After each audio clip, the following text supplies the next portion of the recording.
When you think about Facebook, you think, centralized repository, and you're absolutely right. When you think about Google and Facebook, now you're talking two central authorities. When you talk about Google and Facebook and Apple, now you're talking about three centralized authorities. And I know we've got Richard Stallman here, and he's been at this a lot longer than I have. And we should all be grateful for that kind of work where they're trying to make people understand the risks of having unquestionable authorities that control your operating system, that control your decisions, that control your life. When we have a dynamic where you have great power spread very unequally around a few deputies, and these can be deputy companies, these can be deputy governments, what we ultimately find ourselves in is a world where we're living in the midst of a net. And if we ever walk too far, we run into that kind of grid of you can't do that because I told you so.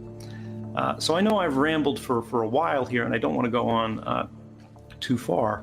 But if I could just summarize the points that I'm concerned about. The real value of, I think, any kind of Web3 movement is in making decentralization work for the public. And I don't question for a minute that is actually the intention of the people in this room. That's why I agreed to speak here. The thing is, make sure you're doing enough, right? Whenever we start talking about identity and we're like, oh, we can prove identity and do this and that, you don't want to prove identity. Proving identity is a problem. Recording identity is a problem. That's dangerous. What you want to prove is a right of use. What you want to prove is a token for access, right? We need to make sure that everything we do happens encrypted by default as it goes in transit. You guys are way ahead of the game on that. And that's simply just because that's the price for entry to even a nominally private internet. But then we have to disempower ourselves. We have to make sure that we are not replacing the old central authorities with new central authorities. And I know this gets dicey when we get into business models. I know everybody's, out there and doing different things. And I know that is very much the purpose of what you guys are working on is decentralization.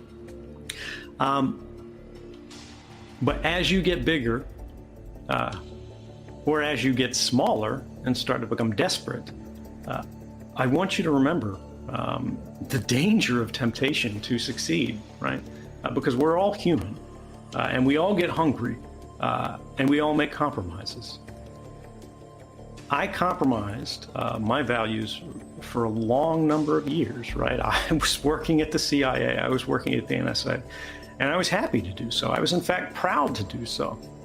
I could defend myself a little bit by saying, well, I didn't know everything that was going on. And when I did, I changed. But the reality was I knew enough that I shouldn't have been okay with it, but I was. And that's because I was doing better than I ever thought I deserved to. We need to make sure that we make a world that is safe. And we need to make sure we do more than that. We need to make sure we have a world that is free for all those people who were born after 1987, right? For people to be able to make a phone call again without people making a note of it. We need people to be able to buy something, a gift for their mother, without there being a record of it. We need people to be able to go to the gas station, and get a sandwich. And not have that left somewhere. We need someone to be able to post something truly idiotic on the internet and not have it haunt them for the rest of their life.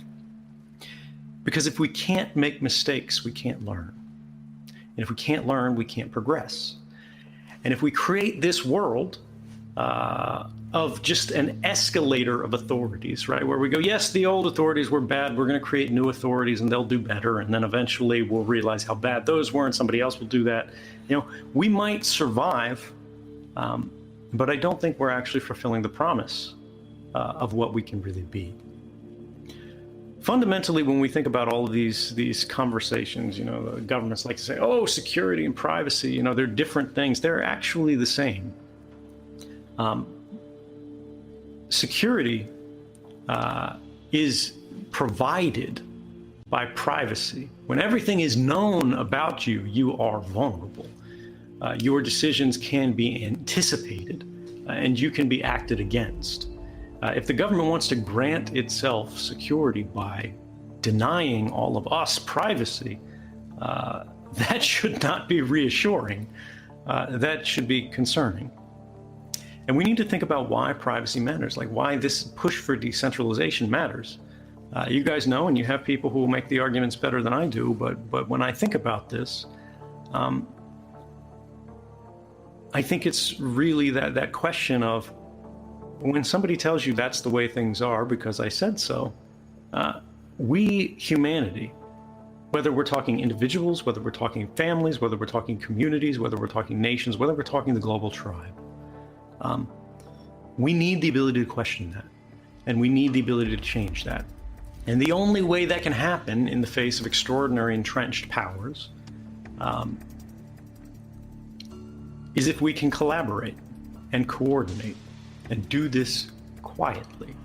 If we can talk to people that we trust, if we can sharpen our arguments, if we can find our good ideas and test and then discard our bad ideas, we can create a movement that changes the world, that sort of overturns this old regime, and can hopefully in the future do away with the need for any regime. But how does that happen? That's a long way off, right? And come on, guys, we're talking about flipping bits on the internet. But those bits matter because it's a foundation. When we zoom out, when we talk about the concepts that everybody's discussing here, like the failure of law, the failure of governance, the failure of all these old institutions to guarantee the rights and the freedoms that we all expected, that we all were taught in school exist in free and open societies, what then? What's our next resort? What's our last resort? You are some of the only people in the world that can guarantee some measure of liberty for people in Russia, for people in China, for people in Iran, right? Honestly, this is one of the ideas that's the most dear to me. It's one of the ones that I get a lot of flack from, actually, when I speak in prominent settings on it, because they're like, oh my goodness, some kind of anarchist, whatever. And the funny thing is, I don't think it's about anarchism. Right? I don't think this is a radical statement. I think it's simply order of operations. What are the things that are most essential, most vital to human liberty? What are the things that allow us to be people, right? Not simply to exist, not simply to survive, but to live. If we can't think, right? If we can't speak, if we can't express ourselves, if we can't become the person that we want to be, if we cannot disagree, if we can't have something of our own, even if it's only an idea, then we don't have anything. It doesn't matter, if we have a state, right? The state comes after. It's not the state that grants all of these things to us. It is the state that is supposed to, at best, protect these things for us, to act as a kind of guarantor of them. And when a state becomes contrary to these guarantees, well, I think it's time to reform it. Look, there's going to be a lot of failures, and there's going to be a lot of people who don't do this well. But think about the internet, that if you're anywhere near the age I am now, I guess I'm 36, it's hard to keep track. The early internet was not commercially driven, right? The early internet was goofy, it was crude, it was BBSs and web forums and mailing lists. And then it moved to this thing where, it's people are figuring out how to put up their own web servers on the new web, right? And then we get the early sort of granted access from these guys who are trying to become the new web giants. You remember like GeoCities, you remember like Angel Fire? These were still big silos. They didn't have the kind of sophistication and data mining that they have quite today. But the web was chaotic. It was terrible. There was no like slick design. There was no great, formal artistic beauty in it there.